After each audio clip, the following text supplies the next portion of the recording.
Hello साथी, नमस्कार। आप सभी का स्वागत है। आज की इस वीडियो लेक्चर्स के अंदर हम बात करने वाले हैं एक बेहद ही बेहतरीन इम्पोर्टेंट टॉपिक के ऊपर, और वो है हमारा कि अवतल दर्पण में कैसे हम F बराबर R/2 को सिद्ध करते हैं। और प्योर लेक्चर्स के साथ हम आपको बताएंगे कि किस तरह से इसको सिद्ध करते हैं, और बहुत ही बेहतरीन तरीके से हम बताने का प्रयास करेंगे। साथियों, इसी सवाल को कई बार घुमा के पूछता है कि बताइए अवतल दर्पण में फोकस दूरी और वक्रता त्रिज्या के बीच क्या संबंध है।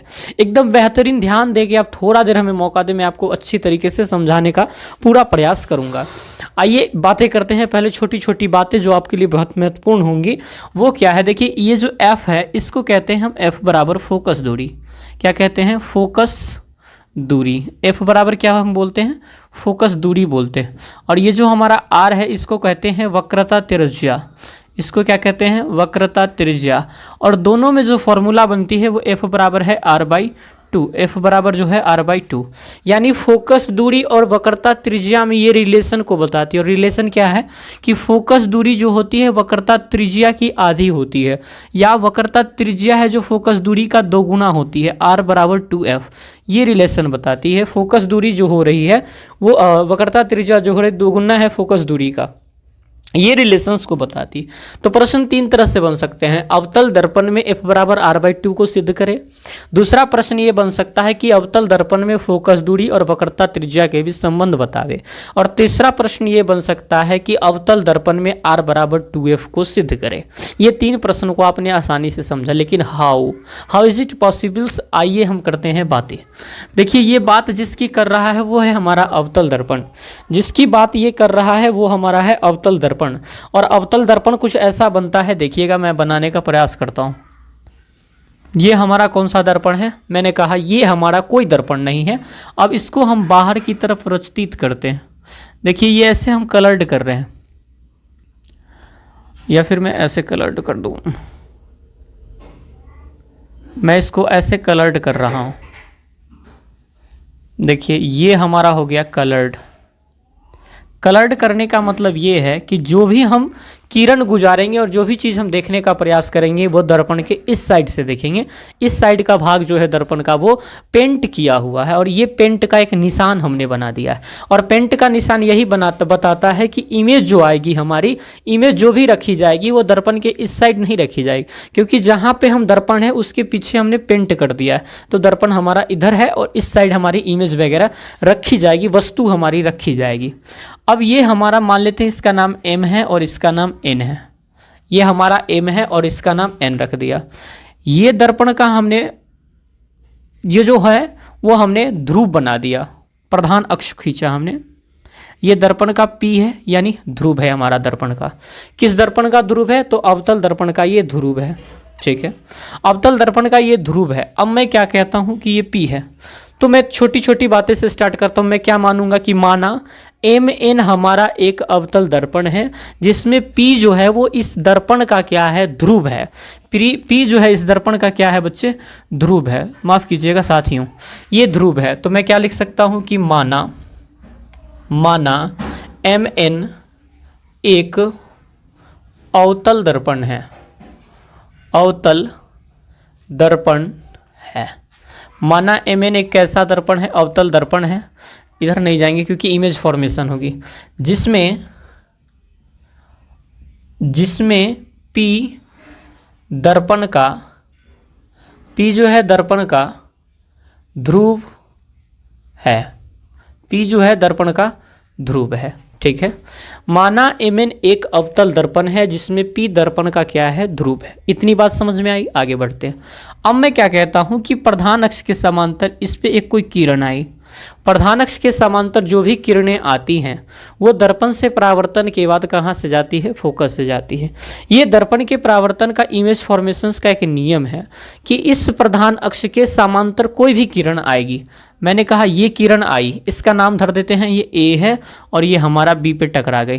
प्रधान अक्ष के समांतर कौन किरण आई है? AB, जो टकराई कहाँ है? दर्पण की सतह B पे टकराई।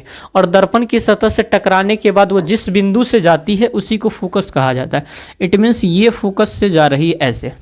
हमने क्या कहा कि प्रधान अक्ष के समांतर कोई किरणें आई जो दर्पण से टकराने के बाद फोकस से गई, और ये रूल है कि फोकस से ही वो पास आउट होती है। ये रूल है कि वो कहाँ से जाती है, फोकस से ही जाती है। वो कहाँ से जाती है बच्चे, फोकस से ही जाती है।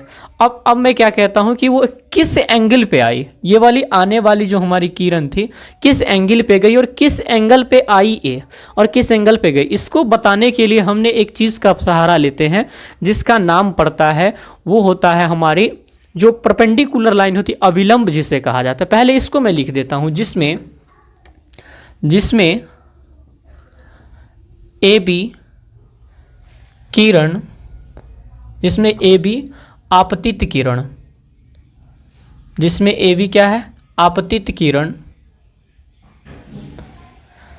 आपतित किरण दर्पण से परावर्तन के बाद, दर्पण से परावर्तन के बाद फोकस से गुजरती है। कहाँ से जाती है, फोकस से गुजरती है। एक बार मैं देख लूँ कि इमेज ठीक से चल रहा है कि नहीं।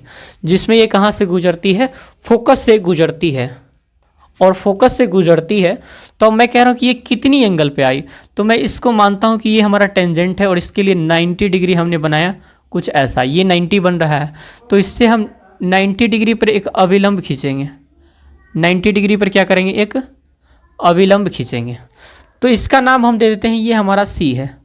और इससे हम क्या करते हैं, एक अविलंब खींचा। क्यों खींचा, ताकि ये पता चल सके ए बी जो आया है वो कितनी एंगल पे आया है। आई पे आया है तो गया कितने एंगल पे है, आर एंगल पे गया है। आई से आया है और एंगल आर से गया है, फोकस से गुजरती है, तथा सी और ये बी तथा सी बी दर्पण का अविलंब है, दर्पण का अविलंब है। क्या है, अविलंब है, नॉर्मल है।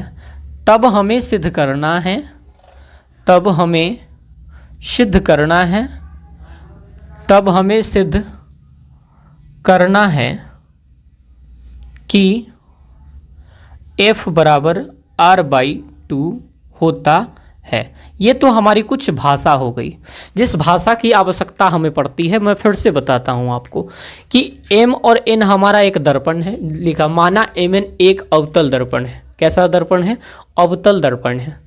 जिसमें P दर्पण का क्या है, ये ध्रुव है। जिसमें AV किरण आई है और आपतित किरण दर्पण से परावर्तन के बाद, इस दर्पण से जाने के बाद परावर्तित हो गई और कहाँ से गई है, फोकस से गुजरती है। तथा BC या CB कह लीजिए, C से BC जो है हमारी या CB जो हमारी है वो दर्पण का अविलंब है। तब हमें सिद्ध करना है कि F बराबर R/2 होता है। अच्छा, एक नियम हमने पढ़ा है कि जो भी एंगल पे आता है और जितने पे गुजरता है, देखिए यही 90 हम अविलंब इसी की चर्चा कर रहे थे। तो एंगल I पे आया है और एंगल R पे जाता है, तो परावर्तन का नियम कहता है कि आपतन कोण हमेशा परावर्तन कोण के बराबर होते हैं। आपतन कोण हमेशा परावर्तन कोण के बराबर होते हैं। तो पहला तो यहीं से हमारा सिद्ध करने का स्टार्ट होता है। तो हम यहाँ से लिखते हैं प्रूफ। क्या लिखेंगे, प्रकाश के, मैं इस भाषा को मिटा दूं क्या, नहीं लिखते, प्रकाश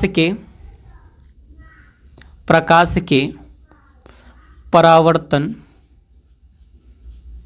के नियम से, प्रकाश के परावर्तन के नियम से हम क्या जानते हैं, एंगल आई यानी ABC, एंगल आई बराबर एंगल आर, और इसी को लिख सकते हैं एंगल ABC बराबर एंगल जो हो जाएगा हमारा CBF हो जाएगा। This is equation number first. आइए मैं फिर से बताता हूँ कि ये वाली जो एंगल है आई, जितने पे वो आई है ABC, देखिए ऐसा है, ऐसा आई है और ये अविलंब है हमारा, ऐसे गई है। तो ये वाली एंगल जो है हमारा ये A है और ये B है और ये C है। ABC एंगल I और गई कितने पे, तो CBF, यही एंगल R है जो कि हमारा ये R बताता है। तो ये हमारा प्रकाश के परावर्तन से ये हमारा आसानी से हो चुका है। अब हम एक बात और जो आपको जानने की ज़रूरत है वो ये है, देखिए एक लाइन ये वाली पैरेलल आई है और एक ये वाली लाइन पैरेलल आई है, और इसको जो लाइन काट रही है, बाइसेक्ट कर रही है, वो ऐसे लाइन बाइसेक्ट कर रही है। और इस बाइसेक्शंस में आप क्या देखेंगे, इस बाइसेक्शंस में आप यही देखेंगे कि जो एंगल हमारा आई का बन रहा है, जो एंगल हमारा आई का बन रहा है, इस वाले एंगल आई का जो हमारा एंगल बन रहा है वही ये होगा, क्योंकि आई जो होती है और ये हमारा एंगल एकांतर कोण होता है, ये हमारी एंगल क्या होती है, एकांतर कोण होता है साथी।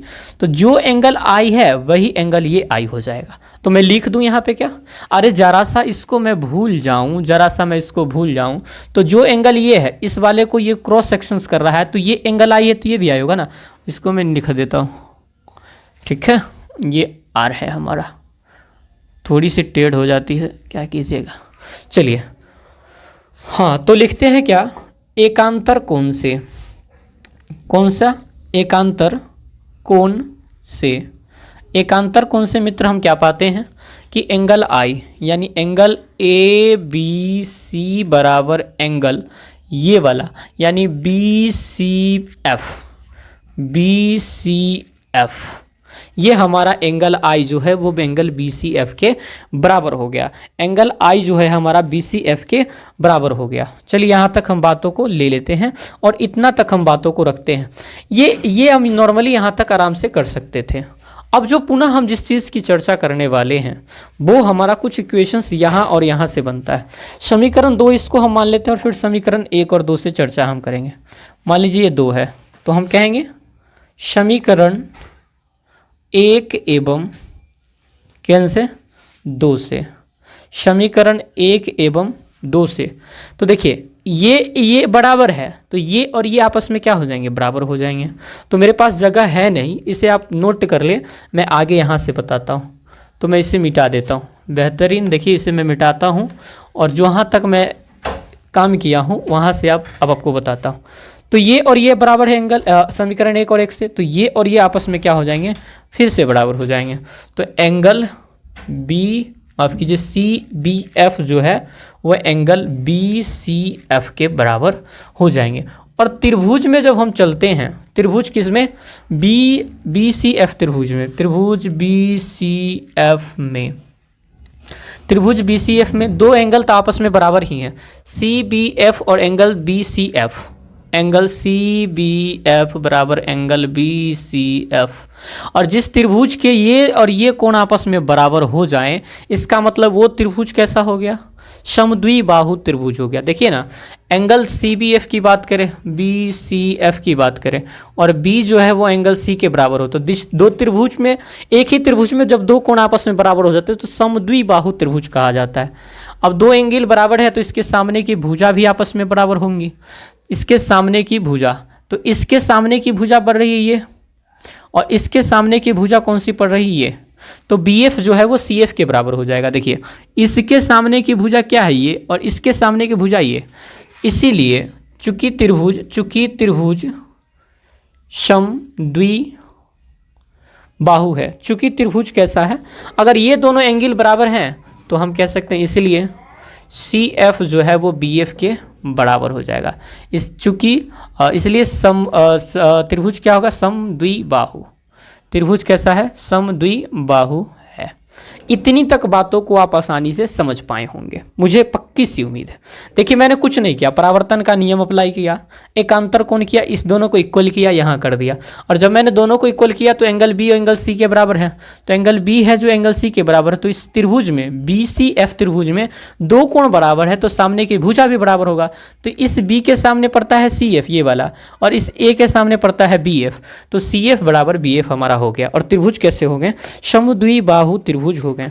लेकिन अब जो बातें समझने का है वही बातें मेन है। देखिए क्या मेन है, अब मैं दिखाना चाहता हूं आपको ये सारी बातों को। अब देखिए एकदम गौर से देखिए, इसको भी मैं मिटाता हूं, इसको भी मैं मिटाता हूं, और ये भी मैं नॉर्मली रख रहा हूं, और जो बातें मैं अब समझाने जा रहा हूं वो बहुत महत्वपूर्ण है। देखिए इस वाले एंगल से इसको देखा जाए तो द्वारक जो होता है वो ये हमारा एंगल्स का द्वारक ये बन रहा है।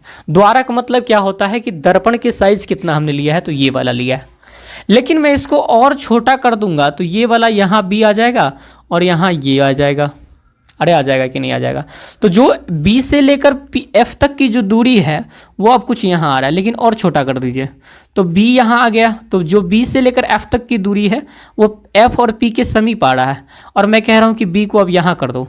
तो F और B से लेकर F तक की दूरी जो है P से लेकर F तक की दूरी के बराबर हो रहा है। कब हो रहा है? जब दर्पण का द्वारक बहुत छोटा सा है।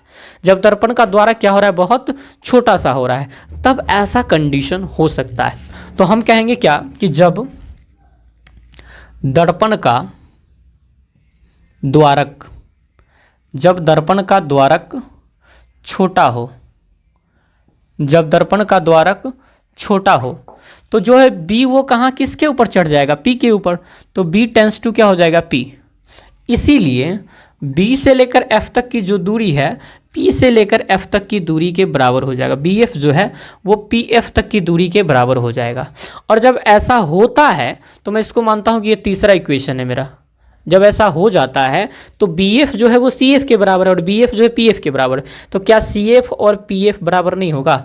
तो मैं समीकरण 3 से कहता हूँ, समीकरण 3 से CF बराबर है BF। CF बराबर क्या है? BF। अब BF जो है PF के बराबर, तो CF को हटाएंगे PF लाएंगे, और PF बराबर है BF।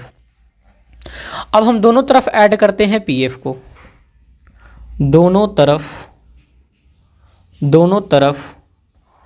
PF जोड़ने पर, PF को जब दोनों तरफ जोड़िएगा तो PF तो एक ऑलरेडी पहले से, एक और PF को ऐड कीजिए। PF BF है और एक PF को ऐड कर दीजिए। तो PF क्या को PF 2PF। अब BF में PF को ऐड करिएगा तो ये B है, अरे ये B है और F है, और BF में PF को ऐड करिएगा तो यहाँ से लेकर BF जो है वो PF के बराबर हो जाएगा। तो BF के जगह PF के जगह BF के जगह पे हमने क्या लिखा है? PF। तो CF रहने देते हैं ना, CF जो है वो BF, और क्या कर दिया मैंने, समीकरण 3 से CF BF के बराबर। Very good. तो CF बराबर हम लिख रहे हैं, BF जो है वो किसके बराबर है? PF के। तो PF, और दोनों तरफ हमने PF को जोड़ा है तो PF और प्लस में PF। अब देखिए PF में CF को जोड़ दिया, P से लेकर F ये है, C से लेकर F ये है, तो यहाँ से तक डिस्टेंस क्या बन जाएगा? PF PC बन जाएगा, और PF कितना? 2PF हो जाएगा। अब PC जो है या CP जो है वो R के बराबर होता है, चूंकि ये त्रिज्या है, और यहाँ पे है 2F के बराबर हो जाएगा, क्योंकि PF क्या है? F। तो R बराबर हमने लाया 2F, तो F बराबर हमने लाया R/2। ये हमारा प्रूव्ड हो गया। मैं थोड़ा सा और इसको और इजी करता हूँ। देखिए जब हम यहाँ तक कर लेते हैं कार्यों को, तो हमारा कार्य क्या है? CF जो है वो BF के बराबर है। CF को मैं CF रहने देता हूँ, और BF के बराबर हमने क्या लाया है? PF को ऐड करता हूँ। दोनों तरफ हमने क्या कहा है? PF जोड़ने पर। तो दोनों तरफ जब हम PF को जोड़ेंगे तो हमारा, मैं इसको इधर ले लूँ क्या? तो CF बराबर है BF, CF बराबर हो गया PF। दोनों तरफ PF को जोड़ेंगे तो CF प्लस का PF बराबर PF प्लस का PF। देखिए CF में PF को जोड़ा तो CF ये है और PF ये है, तो CP हो गया, और PF कितना हो गया? 2PF हो गया। अरे बात समझ में आ रही है? और यहाँ से PF को निकाला तो CP और बट्टे का 2 आ गया, और CP ही तो R है और R बट्टे का 2, PF ही तो F है, तो इसलिए F बराबर R/2 प्रूव्ड हो गया। साथियों अगर एक बार में आपको ये वीडियो समझ में नहीं आई है तो मेरे पास तो ऐसा साधन है नहीं कि मैं पीछे से रिकॉल कर दूं आपको। एक बार आप वीडियो को जाइए और पुनः शुरू से स्टार्ट कीजिए और आपको बेहतरीन तरीके से समझ में आ जाएगा। बस इतना ही याद रखना है कि ये छोटी छोटी कॉन्सेप्ट जो वो आपको तो समझ आनी चाहिए, और उम्मीदें हैं कि आपको ये बहुत अच्छी तरीके से समझ में आई होगी। मिलते हैं फिर नई वीडियोज़ के साथ, उसमें सिद्ध करेंगे हम उत्तल में और फिर दर्पण सूत्र और लेंस सूत्र, सारी चीज़ों को कवर करेंगे। आज के लिए इतना ही, बस शुक्रिया, थैंक यू वेरी मच।